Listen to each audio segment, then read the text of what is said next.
Hello friends, मैं परवीर आप सबका स्वागत करता हूं। आज हम लोग जो नया सीरीज स्टार्ट करने जा रहे हैं वो है ज्योग्राफी का। ज्योग्राफी का एक नया सीरीज स्टार्ट हो रहा है जिसमें ये सभी एग्ज़ाम सभी एग्ज़ाम के लिए concept based concept based class होगा, जिसमें पूरी डिटेल से पूरी डिटेल से पढ़ाया जाएगा, जिसमें कवर होगा बीपीएससी का ऑल एग्ज़ाम, ठीक है, एसएससी, आरआरबी, जहाँ भी ज्योग्राफी पूछा जाता है टीआरई 4.0 को भी कवर किया जाएगा बहुत अच्छे से, ताकि ये complete detail concept based class होगा जो पूरे ज्योग्राफी का क्लास होगा। तो इसमें हम लोग क्या क्या देखेंगे, आज हम लोग इसका ओवरव्यू, इस पूरे सीरीज का ओवरव्यू देखेंगे और थोड़ा सा अबाउट अबाउट यानी ज्योग्राफी के बारे में थोड़ा सा जानेंगे। तो चलिए स्टार्ट करते हैं। अगर आप लोग अभी तक इस चैनल को लाइक नहीं किए हैं तो लाइक कर लें, अपने दोस्तों को शेयर कर दें ताकि उनको भी तैयारी में हेल्प हो सके, और चैनल को सब्सक्राइब जरूर कर लें। सब्सक्राइब करने से क्या होगा, सब्सक्राइब करके जब आप बेल आइकन यहाँ पे बजाएंगे, बेल आइकन का दबाएंगे बटन, तो आपको जब भी यहाँ पे कोई नया वीडियो आएगा तो वो आपको नोटिफिकेशन मिल जाएगा। और इसका आपको पीडीएफ भी इसके पीडीएफ भी आपको मिल जाएंगे टेलीग्राम चैनल पर। टेलीग्राम चैनल पर आपका इनका पीडीएफ, बोर्ड पीडीएफ मिल जाएगा। तो चलिए हम लोग स्टार्ट करते हैं। तो सबसे पहले हम लोग जानते हैं कि ज्योग्राफी जो है, ये हम लोगों का क्लास जो होगा ये कवर कहाँ कहाँ से होगा।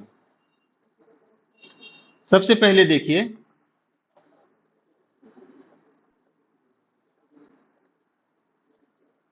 ज्योग्राफी जो है 4 पार्ट में बटा हुआ है। वर्ल्ड ज्योग्राफी, वर्ल्ड ज्योग्राफी, दूसरा है फिजिकल ज्योग्राफी, तीसरा है ह्यूमन ज्योग्राफी, और चौथा है इंडियन इंडियन ज्योग्राफी। अब इन चारों ज्योग्राफी में देखेंगे कि एनसीईआरटी के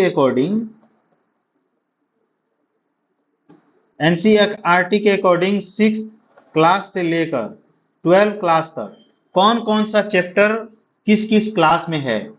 तो सबसे पहले फिजिकल का अगर बात करें तो फिजिकल आपको 6th क्लास का एनसीईआरटी में 4th के बाद जितना भी चैप्टर है वो फिजिकल ज्योग्राफी आ जाएगा। फिर आपको 8th क्लास का ज्योग्राफी में फिजिकल ज्योग्राफी है। फिर 11th का पूरा ज्योग्राफी फिजिकल ज्योग्राफी ही है। ये आपको एनसीईआरटी के अकॉर्डिंग ये सब चैप्टर्स में आपको फिजिकल ज्योग्राफी मिल जाएगा। और ह्यूमन ज्योग्राफी की बात करें तो ये 7th में मिल जाएगा, और 6 का भी कुछ चैप्टर है। इसके साथ 12 क्लास का एनसीईआरटी जो है पूरा ह्यूमन ज्योग्राफी में है। और इंडियन ज्योग्राफी की बात करें तो ये आपको 6 का 1 चैप्टर से, फर्स्ट चैप्टर से लेकर के 4th चैप्टर तक आपका 6 क्लास आ जाएगा, 6 क्लास के एनसीईआरटी में मिल जाएगा। 9th क्लास के एनसीईआरटी में इंडियन ज्योग्राफी है, और 11th में भी इंडियन ज्योग्राफी है। फिजिकल सेक्शन 11th में है इसका। तो ये चारों हैं जो ज्योग्राफी को एनसीईआरटी के अकॉर्डिंग हम लोग देख रहे हैं कि कौन सा चैप्टर किस क्लास में हम लोगों को पढ़ देखने को मिलेगा। तो यहाँ जो पढ़ाया जाएगा, यहाँ जो बताया जाएगा, सिर्फ ज्योग्राफी के बारे में या ज्योग्राफी नहीं पढ़ाया जाएगा, बल्कि यहाँ पर एनसीईआरटी के अनुसार से पूरा बताया जाएगा, ताकि आप लोगों को एग्जाम में किसी प्रकार का कंफ्यूजन या किसी प्रकार का ये ना हो। तो चलिए आगे बढ़ते हैं। अब हम लोग जानते हैं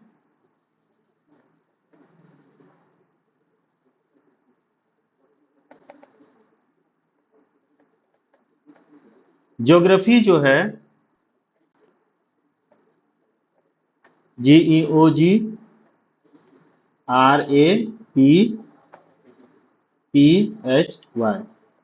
ज्योग्राफी शब्द जो है इसका अर्थ जानते हैं। इसका अर्थ क्या है? शब्द का अर्थ, ये ज्योग्राफी जो शब्द है, ये शब्द कहाँ का है? ग्रीक का। ये शब्द कहाँ से लिया गया है? ग्रीक, जिसको यूनान भी बोलते हैं, है ना, प्राचीन यूनानी शब्द से लिया गया है। तो ये कहाँ से लिया गया है? यूनानी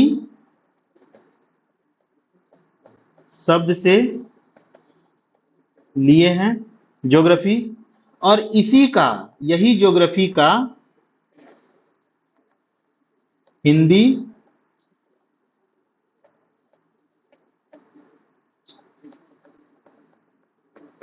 रूपांतरण क्या है? भूगोल है। इसी शब्द का हिंदी रूपांतरण भूगोल है, इसीलिए अर्थ इंग्लिश वाले का निकाला जाता है, इंग्लिश वाले का देखा जाता है। तो इसको दो भाग में बांटकर इसका अर्थ निकलता है, जीईओ जियो।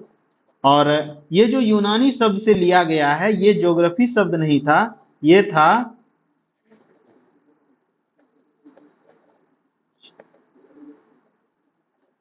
ज्योग्राफी का, ज्योग्राफिया, ये ज्योग्राफिया शब्द से लिया गया है। ये ज्योग्राफिया शब्द से ज्योग्राफी बना है, ठीक है। ज्योग्राफिया शब्द कहां से आया है?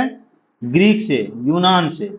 यूनान से ये सब ज्योग्राफिया लिया गया, ज्योग्राफिया से ज्योग्राफी बनाया गया है। और इसका अर्थ निकालने के लिए इसको दो भाग में बांटते हैं, ज्योग्राफी प्लस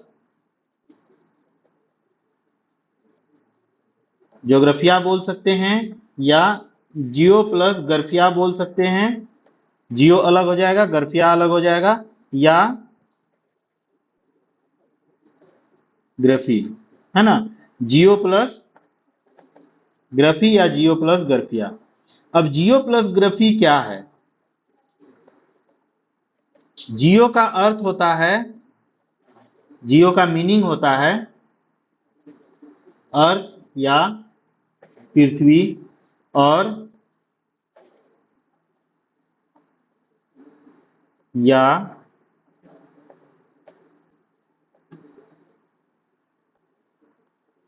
ग्राफिया का अर्थ होता है वर्णन, वर्णन, वर्णन, या इंग्लिश में लिखें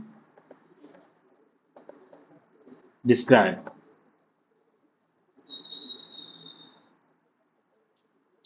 तो पूरा ज्योग्राफी का क्या हो जाएगा? ज्योग्राफी का मीनिंग हो जाएगा पृथ्वी का वर्णन करने वाला, है ना। जो पृथ्वी का वर्णन करता हो वही ज्योग्राफी है, वही ज्योग्राफी शब्द है। तो ये इसका मीनिंग का अर्थ है कि ज्योग्राफी शब्द कहाँ से आया? ये ग्रीक यूनान से आया है ना। यूनान से कौन सा शब्द आया? ज्योग्राफिया शब्द आया, जिसको जियो प्लस ग्राफिया में बांटा गया है। तो उसका हिंदी रूपांतरण भूगोल है। किसका हिंदी रूपांतरण? ज्योग्राफी का ही हिंदी रूपांतरण भूगोल है। तो इसका हम लोग मीनिंग देखे, अर्थ देखे। अब अगर इसके बारे में जाने तो ज्योग्राफी को, फादर ऑफ ज्योग्राफी किसे कहा जाता है?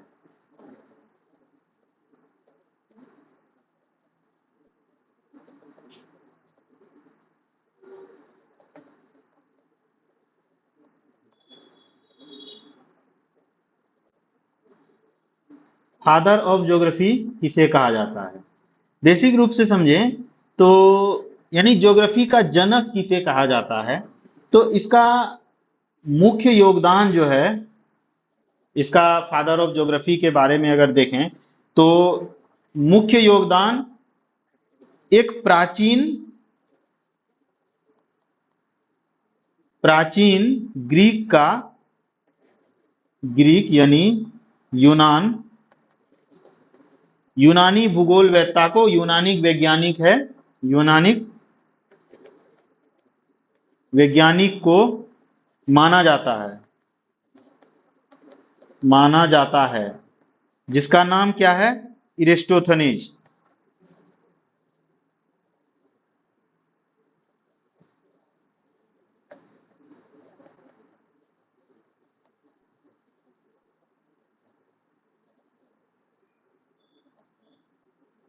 इरेस्टोथनीज।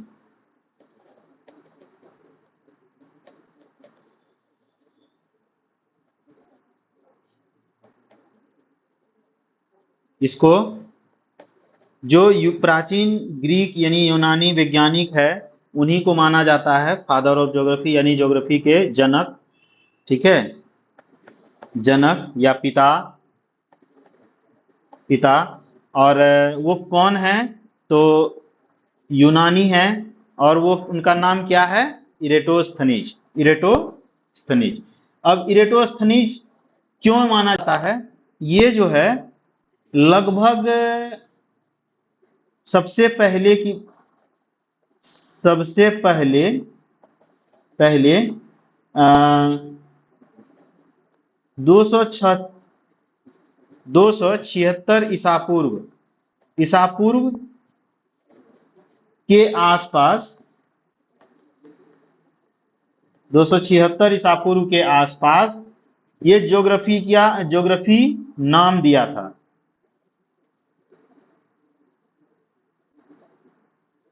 ज्योग्राफी हिंदी में देखें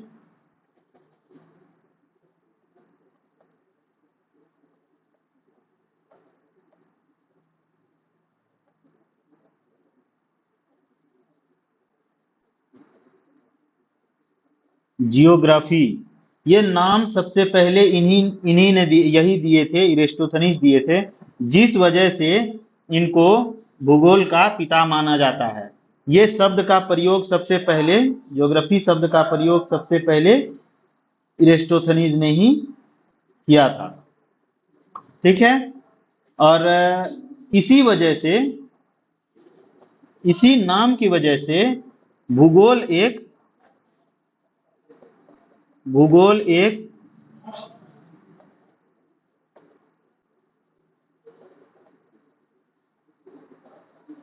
स्वतंत्र भाषा के रूप में, भाषा के रूप में जाना जाने लगा, स्थापित हुआ, स्थापित हुआ था। ठीक है, तो ये कौन थे? इरेस्टोथनीज थे, और इन्हीं के वजह से ये स्वतंत्र भाषा के रूप में जाना जाने लगा। तो इस बात का योगदान, इसका जो इस बात का ध्यान रखेंगे, इरेस्टोथनीज का जो मुख्य योगदान है, मुख्य योगदान में पहला क्या है? पृथ्वी की परिधि का मापना, पृथ्वी की परिधि का मापन, पृथ्वी का परिधि को मापा था, मापने का ये गणना किया था। उसके बाद अक्षांश देशांतर, अक्षांश देशांतर। ये अक्षांश देशांतर क्या है? अक्षांश देशांतर को जब मानचित्र को आसान बनाने के लिए, मानचित्र को समझने के लिए आसान बनाने के लिए ही ये अक्षांश और देशांतर का पहली बार प्रणाली, अक्षांश और देशांतर का प्रणाली लाया ताकि मानचित्र को समझना आसान हो सके। और जलवायु क्षेत्र को विभिन्न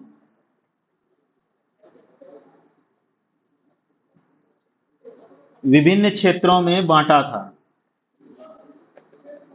जलवायु क्षेत्र को विभिन्न क्षेत्रों में बांटा है, ये इसका मुख्य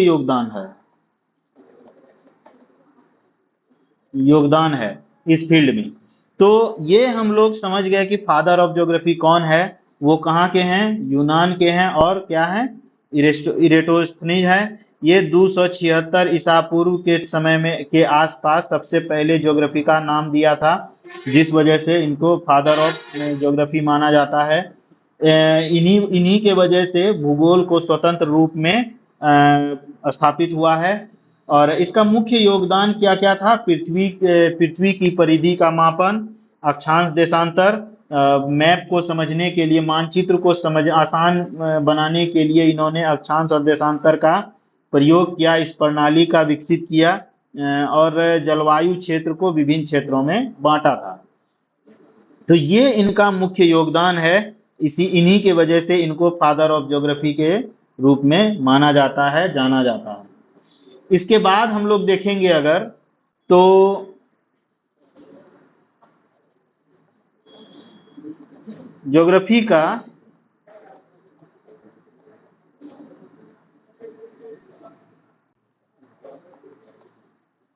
की डेफिनेशन परिभाषा, इनकी परिभाषा जो है कई वैज्ञानिक अलग अलग दिए हैं। पहले तो हम लोग अगर इरेस्टोथनीज को देखें,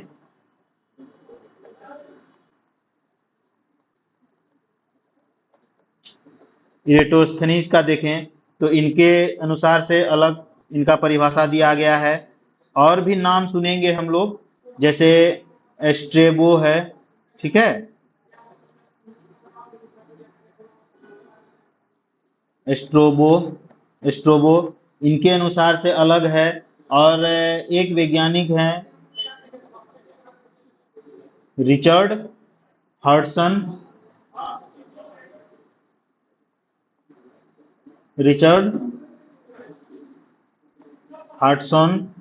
इनके अनुसार से अलग कहा गया है। तो कौन कौन क्या क्या कहे हैं ये भी हम लोग देखते हैं कि, देखिए ये लिखना अगर जरूरी है तो हम लिख देंगे, नहीं तो हम बता सकते हैं। चलिए लिख ही देते हैं। इरेस्टोथनीज के अनुसार से, इरेस्टोथनीज ने जो ज्योग्राफी का परिभाषा दिया है, डेफिनेशन दिया है, उनके अनुसार से पृथ्वी को मानव के घर के रूप में, पृथ्वी को मानव के घर के रूप में समझना और उसका वर्णन करना ही भूगोल है। रूप में समझना और उसका वर्णन करना ही भूगोल है। तो ये इरेस्टोथनीज के अनुसार से है। एस्ट्रेबो के अनुसार से क्या है, एस्ट्रेबो ने क्या लिखा है इनके परिभाषा के रूप में, भूगोल हमें स्थल और महासागरों में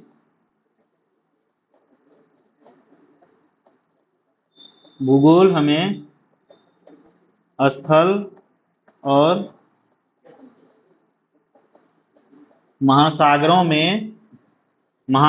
में रहने वाले जीवों के साथ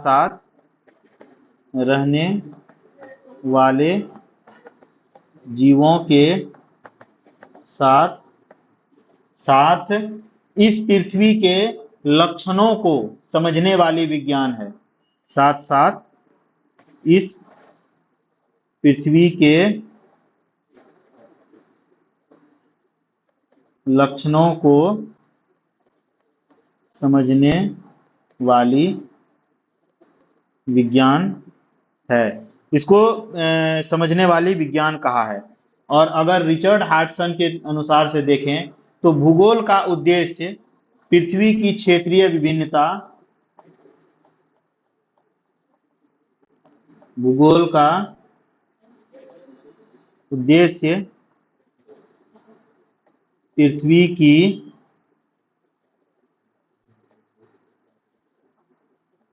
क्षेत्रीय विभिन्नता का सटीक, व्यवस्थित और तार्किक वर्णन का सटीक, तार्किक तथा व्यवस्थित वर्णन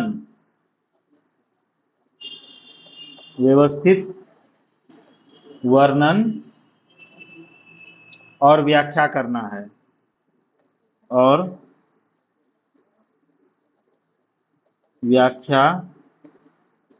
है। तो ये तीनों के अनुसार से इनका, ये एरिस्टोथनीज ने ज्योग्राफी के बारे में उसका डिफिनेशन क्या लिखा है, ये स्ट्रेबो है, और ये रिचर्ड हडसन की तरफ से है। और भी बहुत सारे वैज्ञानिक हैं, उनकी परिभाषाएं हैं जो हम अभी उनको नहीं ले रहे हैं, वो बाद में हम लोग देखेंगे, और भी जब डिटेल्स में देखना, जब पढ़ेंगे तो और भी हम लोग इसको अच्छे से देखेंगे। अब हम लोग इसके स्कोप के बारे में जानते हैं। देखिए, इसका स्कोप, ज्योग्राफी का जो स्कोप है,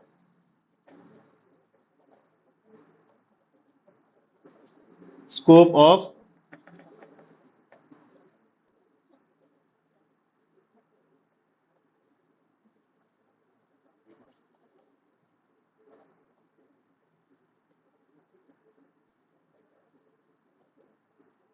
ऑफ ज्योग्राफी, ठीक है। स्कोप ऑफ ज्योग्राफी यानी भूगोल का विस्तार, भूगोल का विस्तार भी बोल सकते हैं, ठीक है। इसका भूगोल का विषय क्षेत्र जो है, इसका विषय क्षेत्र बहुत व्यापक है। इसके विषय क्षेत्र में साइंस यानी विज्ञान प्लस कला, साइंस प्लस आर्ट का एक अनोखा मिश्रण है, एक अनोखा मिश्रण है, एक अनोखा मिश्रण है। क्या मिश्रण है? जैसे अगर इसका मिश्रण देखेंगे तो वो अभी हम लोग आगे देखते हैं कि अगर इसको ज्योग्राफी को देखें तो सबसे पहले देखिए, एक तो हो जाता है फिजिकल ज्योग्राफी, एक हो जाता है ह्यूमन ज्योग्राफी।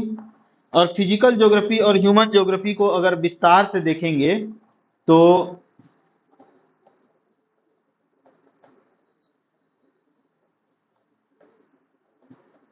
फिजिकल ज्योग्राफी का अगर विस्तार देखें, स्कोप देखें, इसका जो उप शाखा इसको बोल सकते हैं,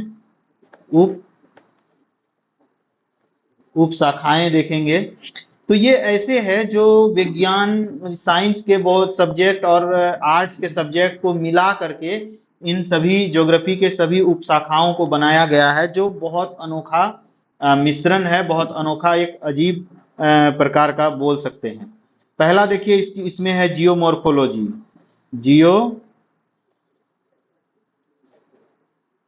जियोमॉर्फोलॉजी यानी भू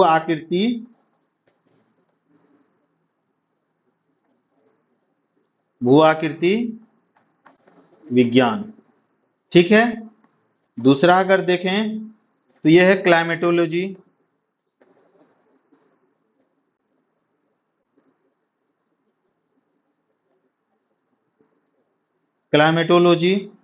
यानी जलवायु विज्ञान,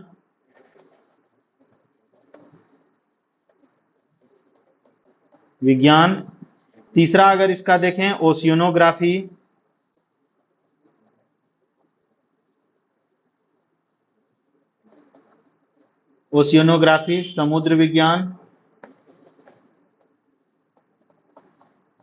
समुद्र विज्ञान। अगर इसका अगला देखें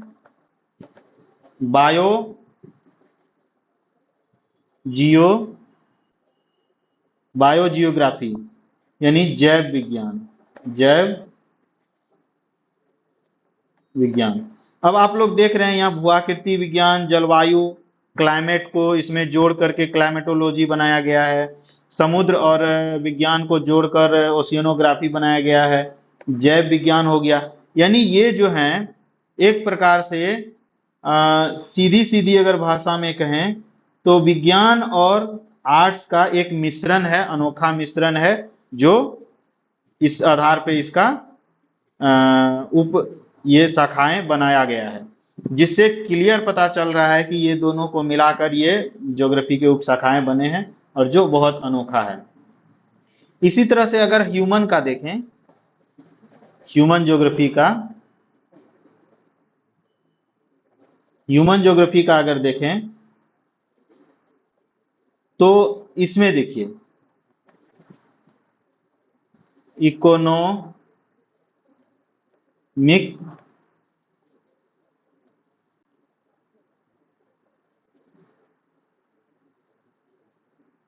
इकोनॉमिक ज्योग्राफी, दूसरा है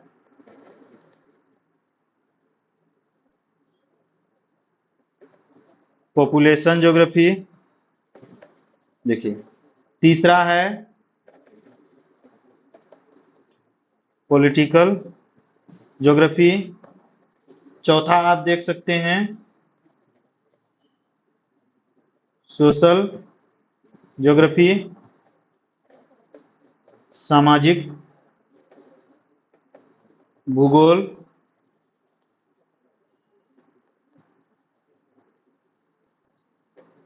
राजनीतिक नीतिक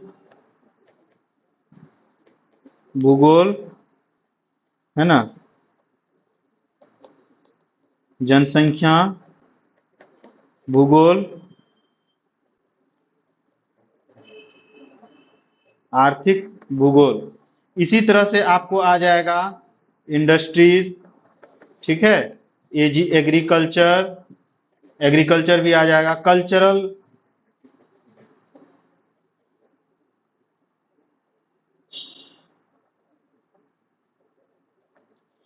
कल्चरल ज्योग्राफी,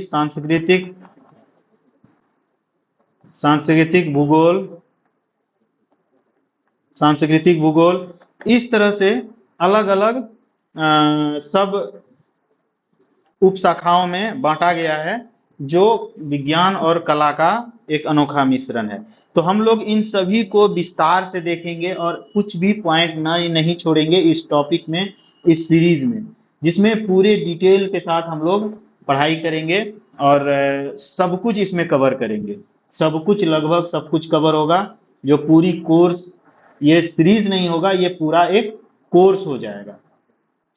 इसमें हम लोग इस कोर्स में प्रमुख भूगोलवेत्ता जो हैं उनके बारे में भी पढ़ेंगे। चलिए कोई बात नहीं। तो इसमें हम लोग इन सभी को सीखेंगे। तो अभी का वीडियो हम लोग यहीं तक रखते हैं और आगे आप लोग इस चैनल को सब्सक्राइब जरूर कर लें, ताकि हम लोग इसको आगे से ध्यान रखें और आगे से पढ़ते रहें और आपको इसका वीडियो मिलता रहे। तो चलिए अगला वीडियो जल्द ही लेकर आएंगे। अभी के लिए इतना ही। चैनल को जरूर सब्सक्राइब कर लें ताकि आपको सारा डिटेल, सारा कुछ आपके वीडियो में मिलता रहे। तो थैंक यू।